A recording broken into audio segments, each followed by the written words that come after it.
Have you ever wondered what it's like to stay on a canal boat? Today I'm heading to Glasgow and I'll be spending the next 4 to 8 hours living on this canal boat. Glasgow is Scotland's biggest city, and it's a city I know really well because I lived here during university. I've seen canal boats before, but mostly in England, and I've always been really curious about them because they seem quite similar to campervans in a way. I didn't realise there were houseboats in Glasgow, and I saw one available to rent here in Glasgow. I'm here for a concert and I had some Airbnb vouchers, so I decided to book it, and I'll share with you what it's like to stay in a canal boat for 4 to 8 hours.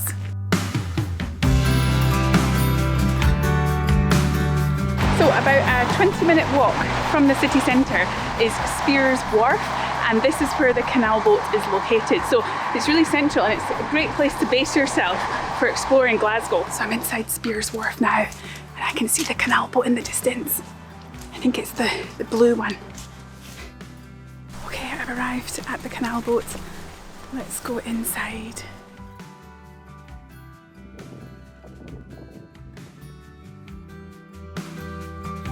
Just arrived. Wow, this is so cool. So I'll start off by giving you a tour of this houseboat, and then I'll be living on it for the next 4 to 8 hours. So as you first come in the door, you see on this side the kitchen, and it's a proper full-size kitchen. It's got an oven, it's got a fridge, a microwave. So inside, oh wow, there's some cereals, hot chocolate, amazing. Condiments, honey, peanut butter, salt and pepper, some mugs, pots and pans. There's a toaster, there's a chopping board, bin. Oh my goodness, there's even a washing machine. So I've noticed that the washing up liquid and all the cleaning products in the cupboard are all eco-friendly, environmentally friendly, so perhaps the grey water is being released into the canal outside. Oh, it's so funny, the canal is just out there. Just beside the door and opposite the kitchen is this cabinet, and inside here are all the glasses, also the plates. What's interesting about the glasses is that they're stored inside these holders, so when the boat does move, nothing moves around. It's a bit like the campervan. On top of the cabinet, there's this thing called the honesty box tipple, so you can put a coin inside the honesty box and help yourself to the whiskies that are here. So there is Lafroig, that was one of my favourites when I visited Islay. And there's a few more. There's Ardmore. I've never tried that one before. And then there's Wild Turkey Bourbon from Kentucky. And there's this one, the Glencairn Treasure. I've never tried this one either. What a cool idea though. In this main room here, so I've shown you the kitchen, I've shown you the cabinet, there's also this living area, and it feels so cozy. There is even a log burning stove, which is so exciting. I cannot wait to light that later tonight. And there's 2 sofas and also a dining table that has 3 chairs and also a desk in the corner, so you can sit there and do some work.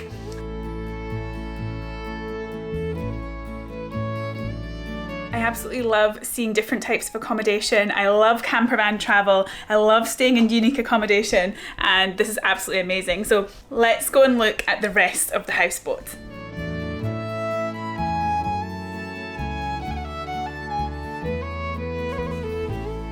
Crew quarters. Okay, let's go in here first. I guess this must be a bedroom.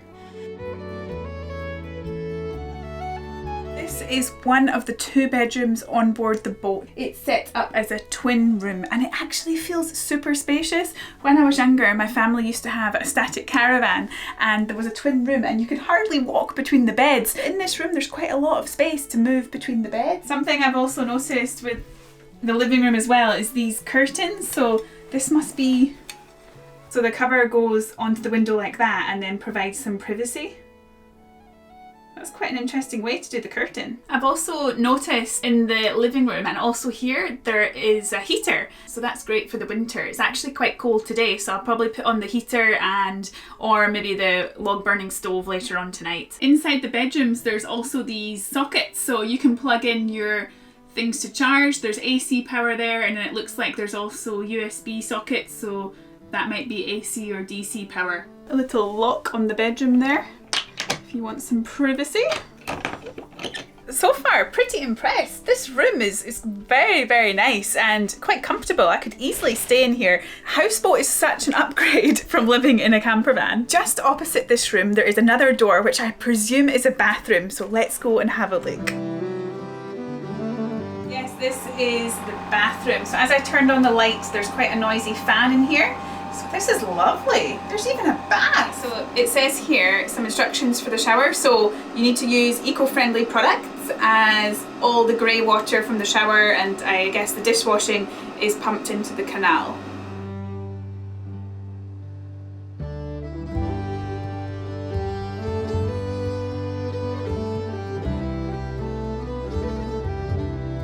I would really love to have a bath, but I feel like I can't because it might use all the water. But I guess there wouldn't be a bath if you can't have one. Let's see later on. It's kind of like a toilet that you'd see on a ferry. And I guess it has a suction, the instructions and the buttons. So fill, quick flush, flush and empty. Some of you might be wondering what happens to the toilet waste. So it doesn't get pumped into the canal or anything like that. So how it works on houseboats is that there's usually a tank and then all the toilet waste is stored in there. So I was actually speaking to the owner of this boat and he told me that they move the boat and it goes to a pump out station and then all the toilet waste will be pumped out. And I read online as well that that usually happens every 2 to 3 weeks for houseboats, and then you have to pay a fee as well when you get the pump out. On the canal network there must be these pump out stations. This is my first time staying in a houseboat, so I'm not aware about how it all works. So that's what happens with the toilet waste, in case anyone was wondering. Let's continue along the rest of the boat and see what else is here. Oh, the captain's quarters. Will this be my room? Wow, this is so cool. I've stayed on a boat before and it was sort of an older yacht and the rooms are really, really small and cramped, but on this houseboat the rooms just feel really spacious and really cozy as well. The interior's been done so nicely. I love the wooden floors and also all the soft furnishings too. Look at the little steps for getting up. So you just hop on those steps and then can climb into bed. There's also a cabinet in here too, with a full-length mirror. Oh, I just find it so cool that right out there is the water. That's amazing. So there's another storage here, but actually it's not, it's another bathroom. So there's 2 bathrooms. So this one just has a shower. It smells so good in here. Wow, it smells like Jo Malone candles, if anyone knows what that smells like.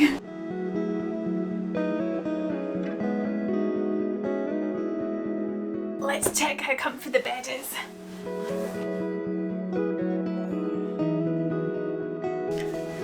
The bed is super comfy. Oh, look, there's another canal boat parked beside this one. The canal boat is named Gerda of Glasgow, taking inspiration from Iron Brew's famous slogan, "Made in Scotland from girders," which refers to steel and the drink's rusty colour. It was built in Liverpool in 2017 and travelled across the sea and through the Forth and Clyde Canal to reach its present location at Speirs Wharf. So this is the place where they tie the boat on. So it looks like it's tied on at a few different points, I think 2 different points, so this stops the boat from floating away. So on the walkway here is this electricity hookup point. So this is the AC electricity wire which is heading down and then looks like it goes in through the top of the boat somewhere. So that's how we get the AC power in the boat. So between the boat and the land here is this buoy, so that stops the boat from becoming damaged. There's a second mooring, so actually it looks like there's 3 points of attachment. That's actually connected onto the top of the boat there. Oh, there's the licence for the boat, so that means it's allowed to be here with the Scottish Canals. How interesting.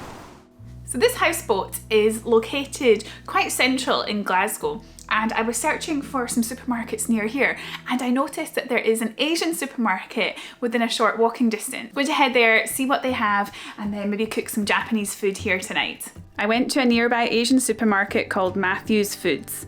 They had some Japanese items such as soba noodles, dashi broth, wasabi, adzuki beans, Japanese beers, and some sake, including 1 cup. A sake I've previously enjoyed drinking lots of with locals in Osaka. So this is what I got in the Chinese supermarket. So, well, I'm not sure if it's Chinese or Asian, but basically a lot of the ingredients in there were Chinese. There weren't that many Japanese things inside there. I did want to make okonomiyaki, which is a Japanese type of pancake. Then I was thinking to do nabe, which was a Japanese hot pot since it's quite cold this evening. But actually they didn't have many of the ingredients that I needed to make those. Then I decided to make Japanese gyoza, which are dumplings. I'm not sure if they're called gyoza here. I couldn't find the papers to make gyoza, and then I found these which were already made. Then I've got some edamame, and then I have ponzu, which is citrus flavoured soya sauce, and of course Japanese asahi. And I also got some chopsticks. I did notice there are some chopsticks here in the cabinet, but I don't have any chopsticks for my campervan, and I saw these and I thought, oh, I'll just get those and I'll be able to use them in my campervan. Let's put this in the freezer and cool it down.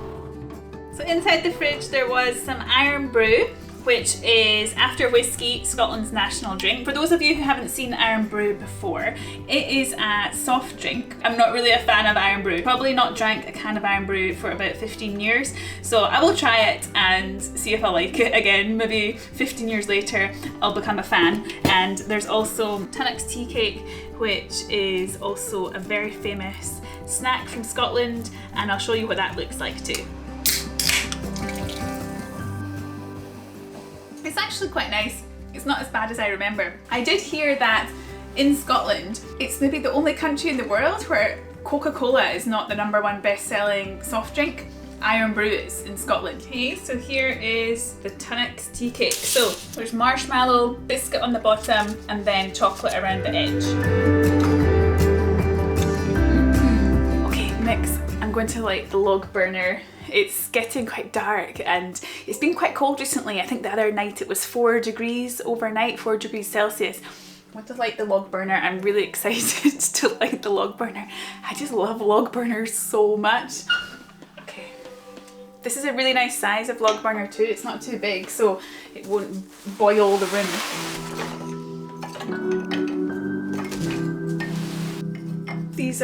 Are these like ready to light? I'm not too sure. I always use real wood at home. Okay, hopefully the barbecue lighting gel is working a treat.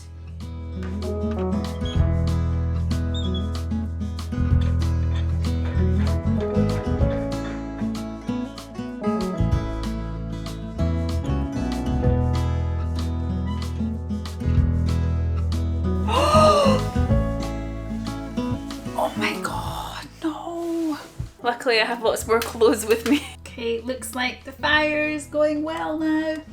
Absolutely amazing. Look at the fire. Oh, it's so nice. Okay, it's starting to get a little bit dark outside, so I'm going to close all the curtains.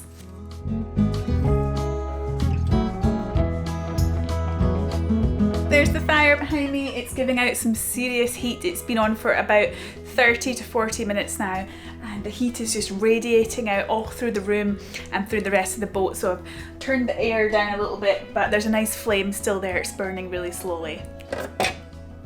So I'd forgotten about my beer. It was in the freezer for about an hour, so it's going to be very, very cold. So let's get this cracked open. Edamame. So since I bought it, I kept it out of the freezer.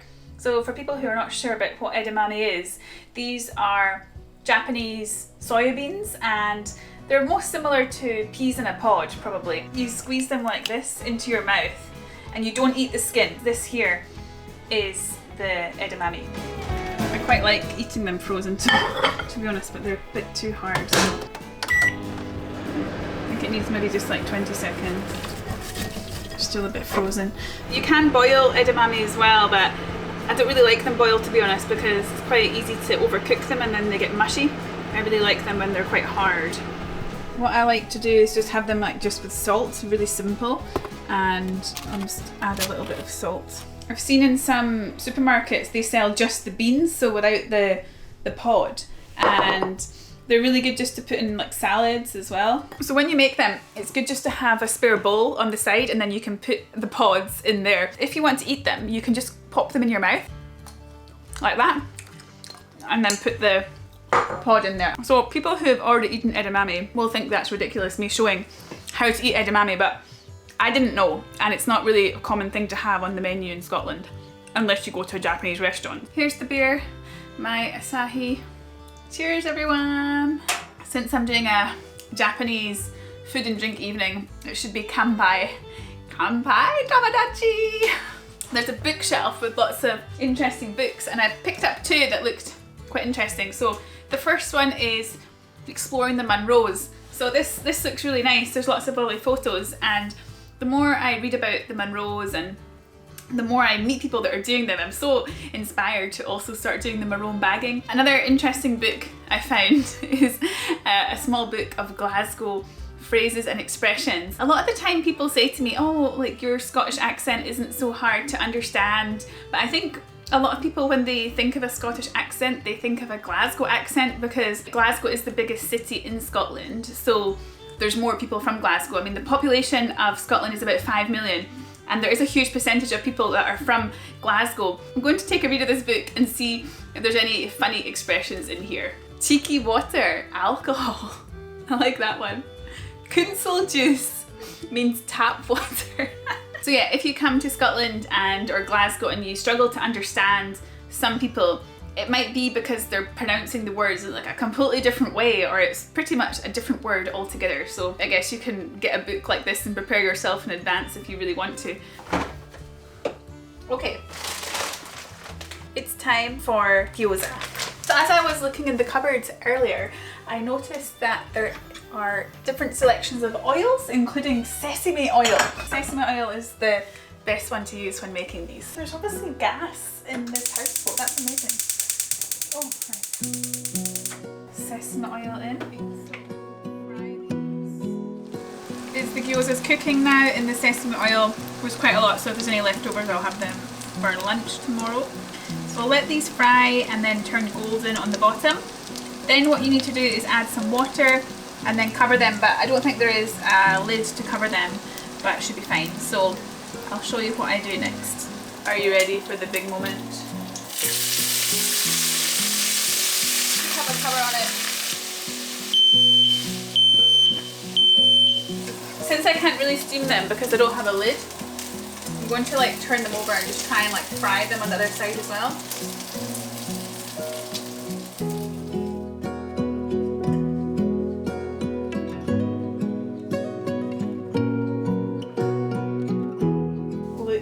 That delicious heavenly feast. So this is the ponzu, and I'm going to put this in the cup. This is going to be like the dipping sauce for the dumplings. I've opened the door to let all the cooking smells out because it's quite smoky in here from the cooking. It is gyoza time. Okay, let's try these. Oh my goodness, I am so excited. So it said in Japanese on the front of it, cabbage, and then they use fake meat. So I don't really like fake meat, to be honest, but I prefer to usually have them with tofu or shiitake mushrooms, cabbage, things like that, but this was the only option we had. The gyoza, really good. Usually you will cook them with the lid over the top and it will steam them. So you fry the bottom and then you steam them. But because I pretty much fried them, I didn't really do much steaming because I didn't have the lid. They're quite crispy compared to usual. But they still turned out okay and they still taste really good.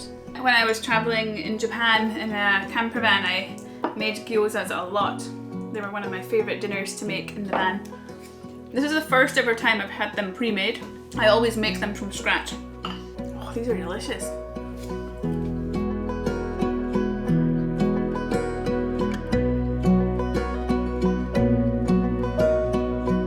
So after I had dinner, I was planning to watch a movie, but I fell asleep on the couch Oh my goodness, I'm so sleepy today. I'm actually going to have a really early night tonight. I think it's about 9 o'clock now.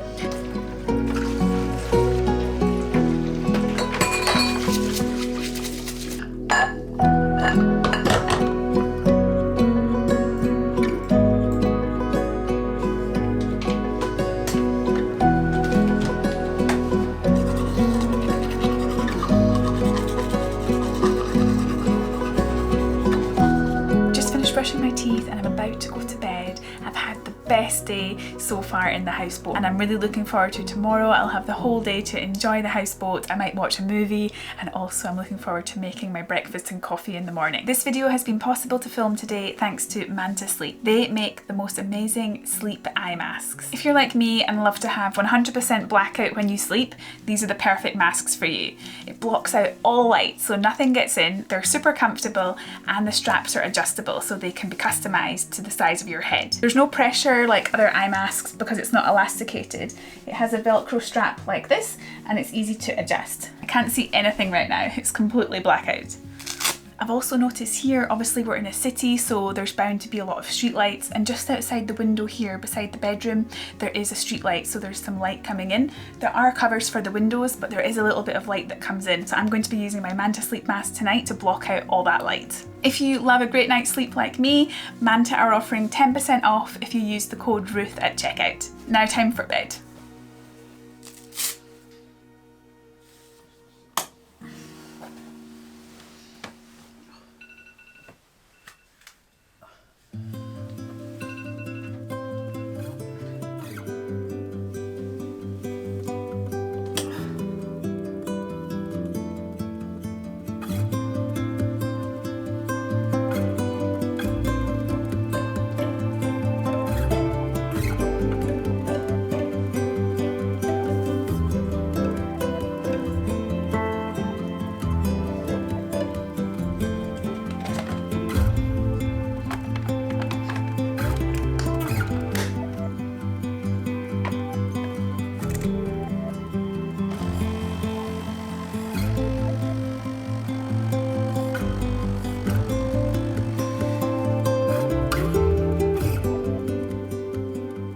Morning.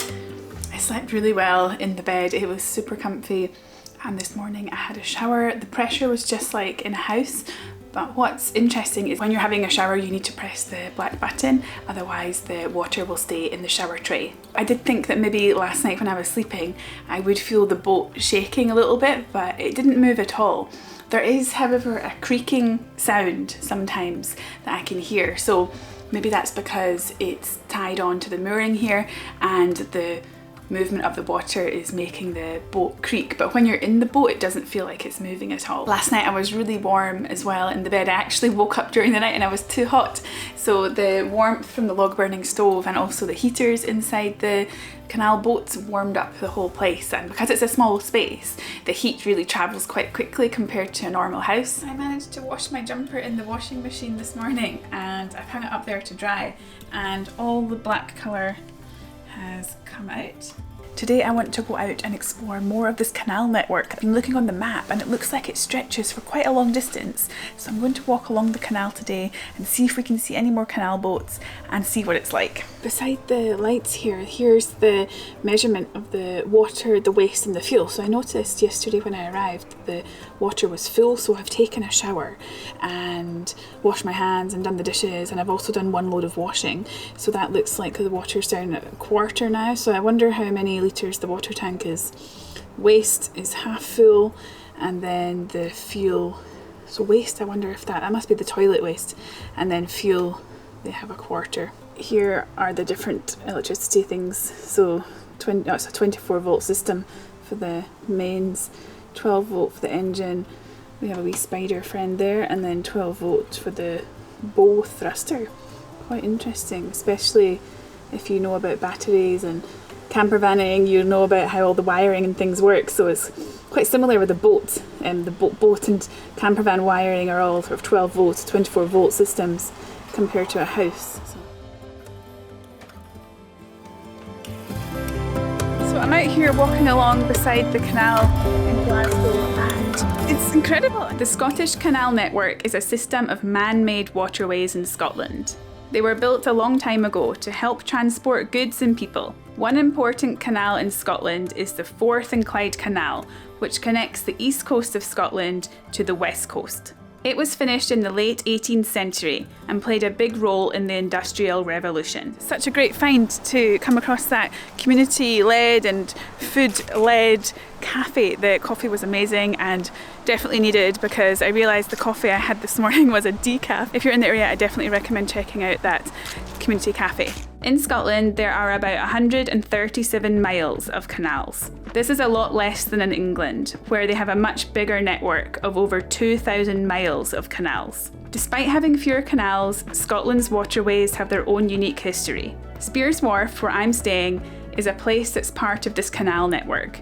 It's located in the northern part of Glasgow, and it used to be a bustling area for businesses. In the 19th century, it was a hub for shipbuilding and warehouses, where goods were stored and transported along the canals. It was a very busy and important place. Over time, as transportation methods changed, the canals and places like Speirs Wharf became less important for business. Today, Speirs Wharf has been redeveloped into a trendy area with apartments and shops, and it's a nice place for people to live and visit.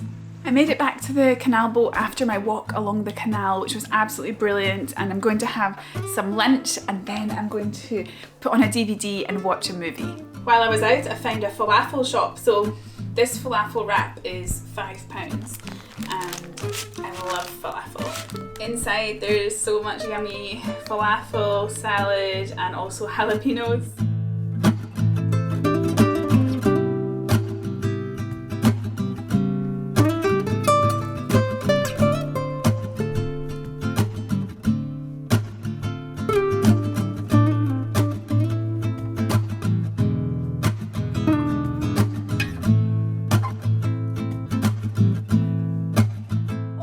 For the concert, and I'm waiting on my friend to arrive now. She's going to pick me up and then we're heading to the concert. I can't wait!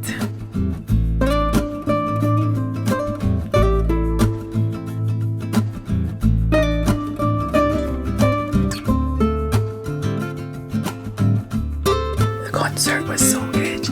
Now time for bed. I've always wanted to stay on a houseboat, and this was a fantastic and unique experience, especially to do it in Glasgow, one of my favourite cities. After checking out of the canal boat, I headed to a nearby spot for brunch. I tried Turkish eggs for the first time, which were really great. See you next time for more Scotland adventures.